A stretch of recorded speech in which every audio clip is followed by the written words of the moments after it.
আসসালামু আলাইকুম, it's Minu Mohammad and আশা করি তোমরা সকলেই ভালো আছো। হ্যাঁ ভাই, একটু হাসি ফুটতেছে। আমার অ্যাকচুয়ালি 3-4 দিন ধরে অনেক জ্বর। আমি একটা ভিডিও বানানো শুরু করছিলাম, বাট আমার জ্বরের কারণে আমি এটা বন্ধ করে দিই।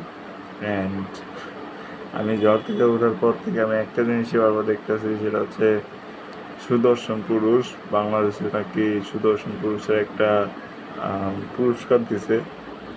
ভাই আমার একটা কথা বল, এই লোকটা সুদর্শন পুরুষ কিভাবে হয় ভাই?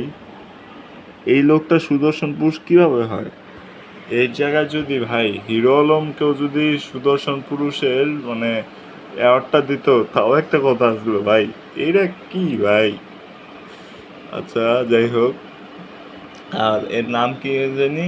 অ্যাডলফ খান না অ্যাডলফ খান মনে না ভাই। আই এম জাস্ট শক যে ওরে নাকি দিছে সুদর্শন পুরুষের মানে যাই হোক ভাই, আমার জ্বরটা একটু ভালো হলে তোমাদের জন্য একটা নতুন ভিডিও নিয়ে খুব তাড়াতাড়ি আসবো। অ্যান্ড তোমাদের সাথে দেখা হচ্ছে নেক্সট কোনো ভিডিওতে। তো তোমরা ভালো থাকো, সুস্থ থাকো। আল্লাহ হাফিজ।